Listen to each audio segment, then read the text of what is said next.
RTFB, The RAISE Act, by Zvi Maushowitz, June 16, 2025. The RAISE Act has overwhelmingly passed the New York Assembly, 95-1 among Democrats and 24-21 among Republicans, and New York Senate, 37-1 among Democrats, 21-0 among Republicans. Governor Kathy Hochul now has to decide whether or not to sign it, which she has 10 non-Sunday days to do once the bill is delivered, 30 if they're out of session, but the bill might not be delivered for 6 months. The aim of this post, now that we are seeing increasing public discussion, is to go through the bill to understand exactly what the bill would and would not do. Overall take: the RAISE Act is centrally a transparency bill. It requires frontier model developers to maintain, publish, and adhere to, one might say open source, except that they can redact details for various reasons, a Safety and Security Protocol, SSP, that outlines how they will, before releasing their frontier models, take appropriate steps to reduce risk of critical harm, 100 casualties or 1 billion in damages, caused or materially enabled by those models. It must designate senior people as responsible for implementation. It also requires companies to disclose, as in, write 2 sentences informing us about, safety incidents within 72 hours. Enforcement is done only by the Attorney General and limited to injunctive or declaratory relief and fines of a maximum of $10 million for the first violation and $30 million for subsequent violations. This can happen if a company fails to take appropriate preventative steps, even if no critical harm has yet resulted. So if the SSP proves sufficiently inadequate, preemptive action can be taken. My take on the RAISE Act is that it seems clearly to be bending over backwards to avoid imposing substantial costs on the companies involved, even if the state were to attempt to enforce it maximally and perversely, to give those companies maximum flexibility in how they respond, and to only apply to a handful of major players. The bill is thus insufficient on its own, but an important improvement upon the status quo. I strongly support this bill. I am very much not alone. The RAISE Act is a highly popular bill, supported, with admittedly very low salience, by 84% of New Yorkers. A16Z has already attempted to kill this bill before it overwhelmingly passed both houses, circulating an opposition memo and reportedly calling members. We should expect a continued flurry of industry lobbying against RAISE, likely following the usual playbooks, and for them to greatly outspend bill advocates. O3 Pro thinks Hochul is likely to ultimately sign the bill. With a 65% chance it becomes law in current form, 15% chance it becomes law with negotiated chapter amendments. The manifold market has a 57% chance that the bill becomes law. RTFB, the RAISE Act. There are 2 big advantages we have in reading the RAISE Act. 1, it is short and simple. 2, we've analyzed similar things before. Relax. This will be a breeze. The bill is mostly definitions. Definitions: frontier model. These are mostly standard. The AI definition has been consistent for a while. Compute cost is defined as the published market price cost of cloud compute as reasonably assessed by the person doing the training, which is as clear and generous as one could hope. The most important definition is frontier model. 6. Frontier model means either of the following. A. An artificial intelligence model trained using greater than 10 to the 26 computational operations, e.g., integer or floating point operations, the compute cost of which exceeds $100 million. Or B. An artificial intelligence model produced by applying knowledge distillation to a frontier model as defined in paragraph A of this subdivision, provided that the compute cost for such model produced by applying knowledge distillation exceeds $5 million. The first provision will centrally be, you spent $100 million, which remains a lot of dollars and means this will only apply to a handful of frontier labs. But also note that 10 to the 26 will for a while remain a lot of flops. Epoch looked at this question and also estimates the costs of various models, with the only current model over 10 to the 26 likely being Grok 3. O3 Pro suggests it is not impossible that Gemini Ultra or a few others might just barely also qualify, although I find this highly unlikely. The question is the second provision. How often will companies make distillations that cost more than $5 million and result in similar or equivalent capabilities to the original as required by the definition of distillation used here? O3 Pro believes the current number of such models, even without considering the capabilities requirement, is probably 0. The possible exception is Claude Haiku if you think it has sufficiently comparable capabilities. It anticipates the number of $5 million distillations will not remain 0 and expects the distillations to mostly, but not entirely, be from the same companies releasing the $100 million frontier models. Its baseline scenario is by 2029 there will be approximately 6 American frontier trainers, in particular OpenAI, DeepMind, Anthropic, Meta, xAI, and then maybe Amazon or Apple or perhaps an open-source collective, and approximately 6 more distillers on top of that passing the $5 mark, starting with Cohere, then maybe Databricks or Perplexity. A large developer means spending a combined $100 million in training compute, or someone who buys the full intellectual rights to the results of that, with academic institutions doing research excluded. This bill would have 0 impact on everyone else, so yes, there will be talk about how this will be more difficult for smaller companies. But by smaller companies we mean a handful of large companies, and by more difficult we mean a tiny fraction of overall costs. And as always, please point to the thing that you would have to do that you don't think is worth doing, or is even a substantial impact on their business costs. Bill opponents, of course, are telling the same lies about this they told about SB 1047.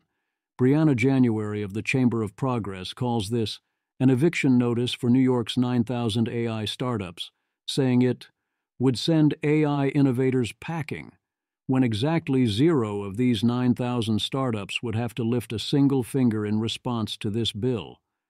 This is pure bad faith, obvious nonsense, and you should treat anyone who says similar things accordingly.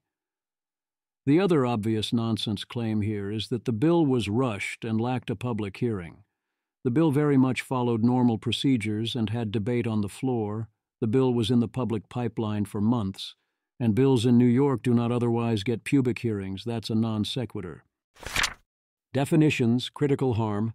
Critical harm means the death or serious injury of 100 or more people, or at least $1 billion of damages to rights in money or property caused or materially enabled by a large developer's use, storage, or release of a frontier model through either of the following: A, the creation or use of a chemical, biological, radiological, or nuclear weapon, or B, an artificial intelligence model engaging in conduct that does both of the following: 1.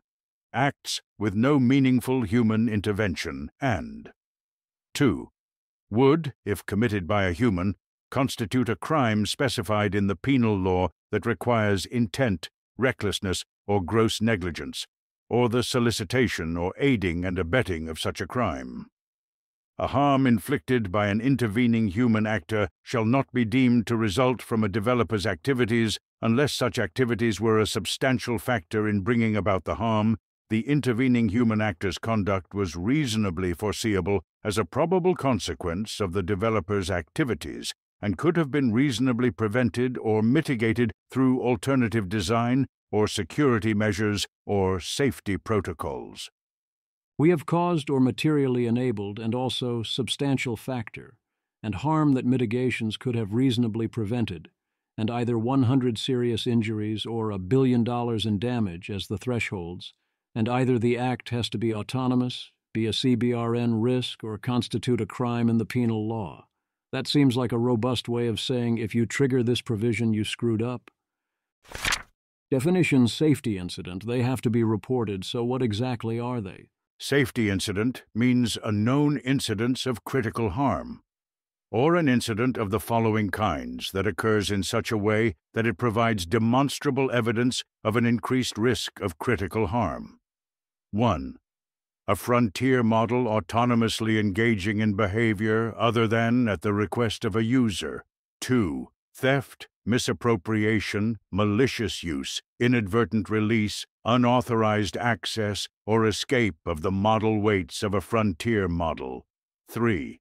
The critical failure of any technical or administrative controls, including controls limiting the ability to modify a frontier model. 4. Unauthorized use of a frontier model. The incidence of an actual critical harm is clear. The second half of the definition has two halves. 1. It has to involve one of the four things listed. 2.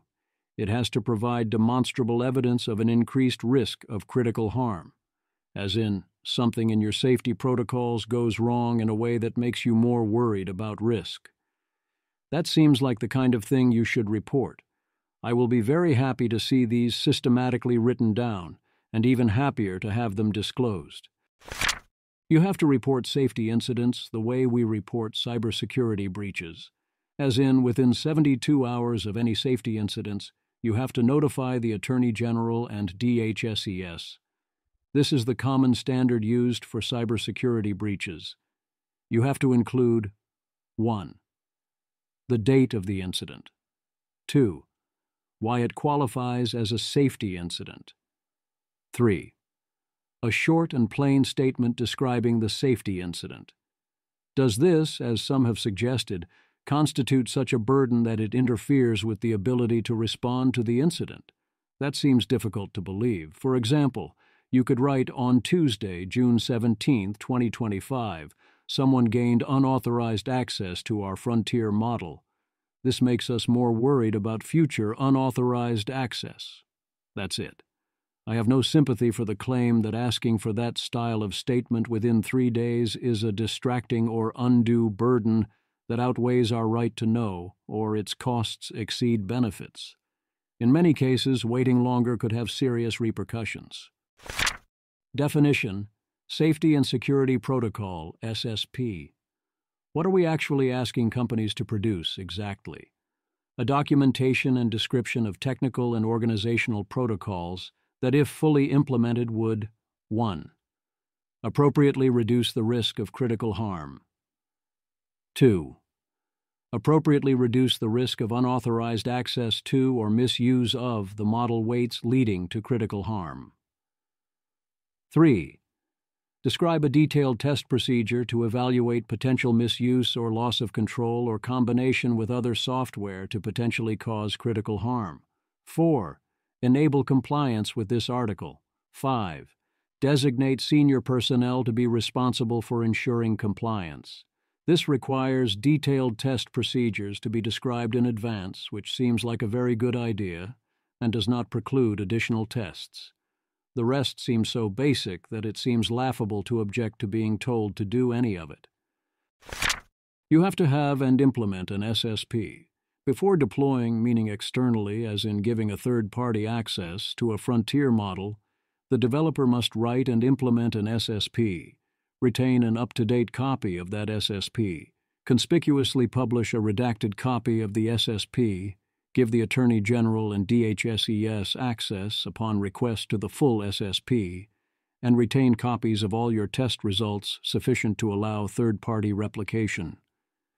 As always, there are no specific requirements for the SSP, other than that it must appropriately reduce the risk of critical harms, both directly or through unauthorized access, and that it spell out your testing procedure, and that you actually have someone ensure you use it. If you want to write the classic LOL we're meta, we don't run tests, full open weights release without them seems appropriate, I'm sure it will be fine.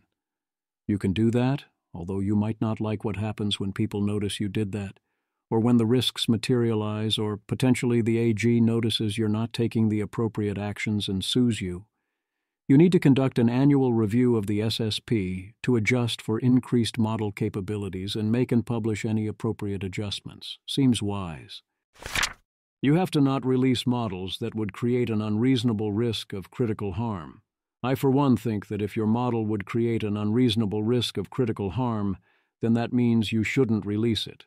But that's just me. You shall not knowingly make false or materially misleading statements or omissions. Again, I hope that stands to reason. What are the consequences? The Attorney General can bring a civil action with penalties of 1. $10 million for the first violation, $30 million for additional ones. 2. Injunctive or declaratory relief, and that's it. Explicitly no private right of action, no limit of the application of other laws. Everything is cumulative with other requirements. If you cause an incident that costs billions of dollars, your fines don't scale with that. I don't see any clause allowing compensatory relief. So if there's a violation related to an actual critical harm, I presume any fines involved will be the least of your problems. The main actual consequences are that frontier labs will be forced to be transparent about their safety and security protocols, SSPs, and what tests they intend to run and other precautions they intend to take in order to guard against critical harms. Most labs impacted already do this, and will only have to newly include the evals they intend to run. Publishing these details will allow us to critique them and apply pressure to create better protocols. Again, while I have concerns that the bill is insufficient strong, I think all of this is a very good thing. I strongly support the bill.